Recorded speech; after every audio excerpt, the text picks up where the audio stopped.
Good afternoon. Welcome to Northumberland Zoo on YouTube. My name is Maxine and I work here. So it's less than a week till Christmas, and just a reminder that we do close Christmas Day and Boxing Day, but we reopen on the 27th. And make sure that you've got the app downloaded. You are the first to know. We will have a special offer on next week on admissions, and if you're a member already, we'll have a special offer for you as well. So make sure you've got the app downloaded. And then next year as well, we're going to be closing for our usual 2 weeks in January. Just for maintenance, so we can do bits and pieces around without having to bother visitors. So be sure to check our website for our opening times before you head on down to the zoo, and be sure to have the app downloaded on your phone to receive a special offer. I hope you guys have had a really good week. I know it's the build up to Christmas, which is always a bit of a nightmare. We're pretty quiet, to be honest, but the schools are still in, so it's a bit of an unusual Christmas date this year. But yeah, we've still been busy cracking on with our project. So I'm going to give you a little update on our tropical house conversion today, and we actually got a new animal in this week as well. As you can see, I'm in our curious creatures bit, so we're going to go through into the nocturnal area here. And by the way, an interesting thing kind of popped up the other day. When you walk through here, it feels quite cool, and you might think that the animals are cold. Well, actually, we've been a little bit clever about our energy in here. This is all ran off of a biomass boiler, so that's what keeps it nice and warm. So these walls are completely insulated, and underneath there's a thicker layer of concrete which has got loads of hot water pipes running through it, which goes from our biomass. So inside these enclosures is like a nice toasty 28 degrees for all of our Australian and Madagascan species. I don't know if anybody's seen the Vositsi. I can't remember if I mentioned it on the channel when she came, but we've got a female Vositsi that's living with us, which is also called a Malagasy jumping rat. And they're huge.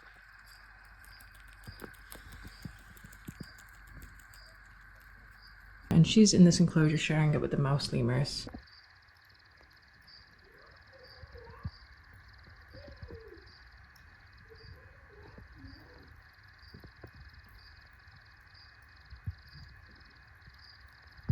So Vositsi is a critically endangered species. It's like a giant rat, and we are hoping to get her a partner. She's 5 years old. That's a new animal that came in probably last month. Still got the frogs. This is our sugar glider and long-nosed potaroo enclosure, and we actually got a new animal in here a couple of days ago. So we've got a new potaroo to introduce to our male here. Harry is kind of been patiently waiting for a female company. She is a little bit smaller than him. She's only 9 months, so we'll kind of see how they are when we introduce them.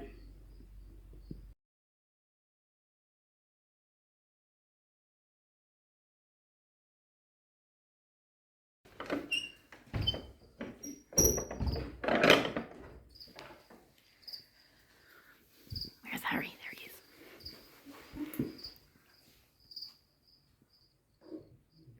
She had some snacks for the journey, so there's a bit of melon in there. Oh, there she is.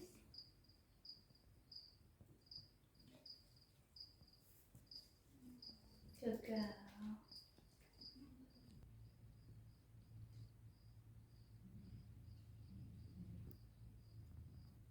Yeah, it's gone well. Everything's been polite so far. Harry's kind of making a bit more of a move. She's just sitting back and letting him come over a little bit. It's just something new for him, so there's a little bit of tail swishing, but that's kind of to be expected really. It all seems pretty calm. Oh, that's good. Quite enough animals. We've had Harry at the zoo since late 2021, I think. And Harry's been on his own. And Harry's the one on the right there, he's much bigger. And the other day, we welcomed Niffler, who's a female. So Harry's not on his own anymore, he's actually got a friend, which is really nice. And you can see he's following her around. It's quite funny because obviously it's Harry, Potaroo, and now we've got Niffler, which is another Harry Potter character. I would just like to confirm that we did not name these Potaroo, they came with these names. Although we do have quite a few fans of Harry Potter on our staff who would love to name animals strange names. But yes, so Niffler is settling in really well. They seem to be getting on really great, and it would be nice if they did breed, because they are a near threatened species and there are quite a few zoos that would like them. But yeah, they're enjoying having a little wander around and exploring the enclosure. Right then, so we've seen the new girls. shall we head over to the parrot house? Before we go over there though, I want to tell you about a really cool kind of side project I've been working on in my spare time. I'm a massive fan of Lego, if you didn't guess already from the ant house that I built a few months ago for our leaf cutter ants. But I really like Lego. I find it really therapeutic. It takes my mind off of things. So in my spare time, I have been working on building a Lego zoo.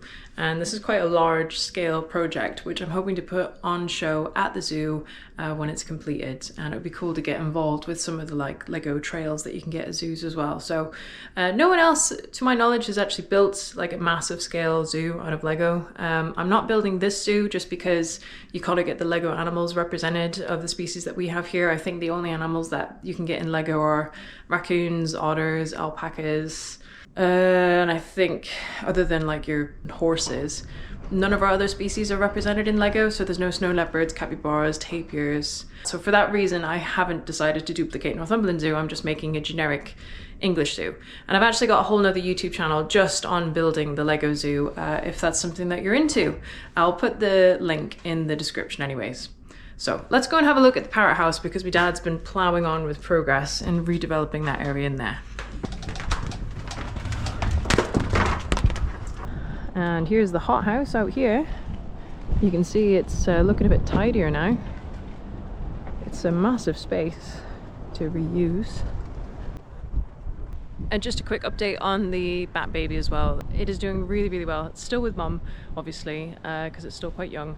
But it's getting huge. We can't believe how big it is. Its head is massive, and I've got some really cute video to show you guys first. I'll be putting it out on Christmas Day as a nice little Christmas treat for the general social media, but I thought you guys would like to see it first. But it won't be long until she starts leaving the baby, kind of just on the netting somewhere, and you'll see it's quite a lot shorter, but it still looks quite big. But yeah, she's doing really well, and she's been a great mum.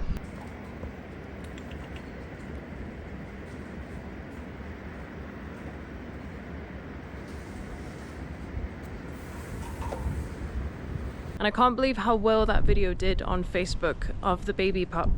We got like over 200,000 views, which is just insane for such a, not an unknown species, but certainly not the most favorite species in the world, bats. They're all, people have a lot of fears around them. So for that video to do that well, I was really pleased. Right, we're gonna go in the back door. Got lots of plywood lined up here. Check this out.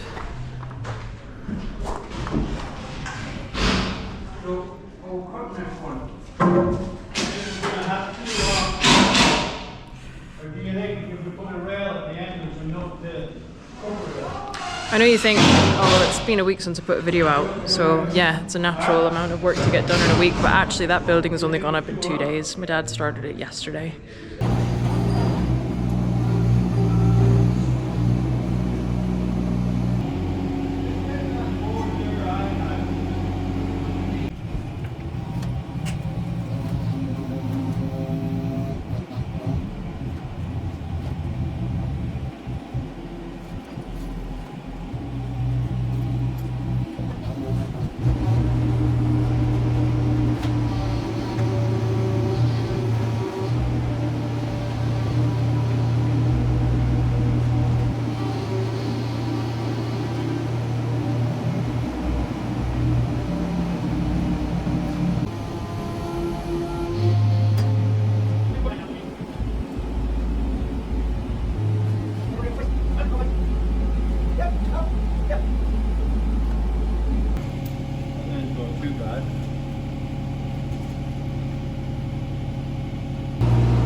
So that's going to be the new public area, and it's really cool. I'll show you what it looks like when you walk in. All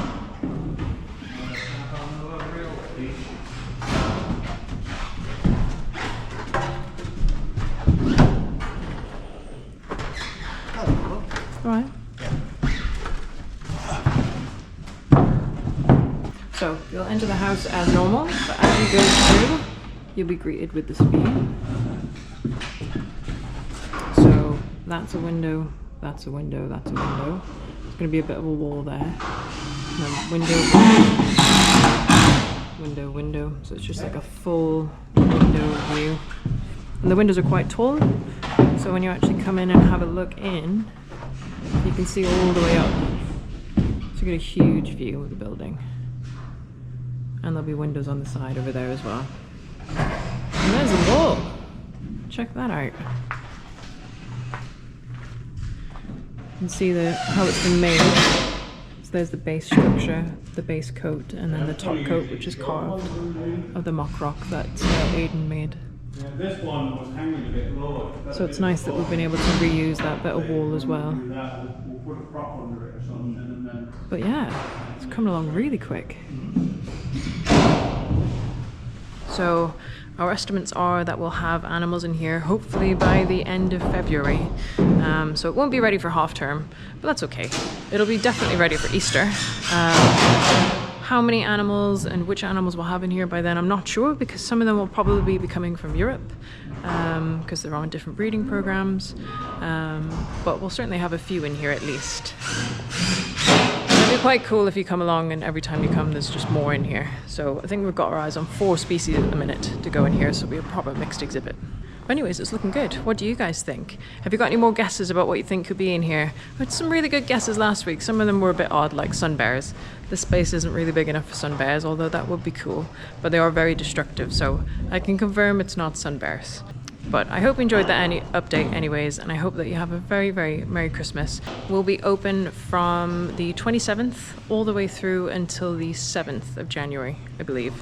We're closed on New Year's Day. And if you want to come along on Christmas Eve, we close at 1 o'clock. Anyways, I hope you enjoyed that update, and if you haven't done already, please do subscribe to the Northumberland Zoo channel and like this video, and have a very Merry Christmas from all of us here at Northumberland Zoo.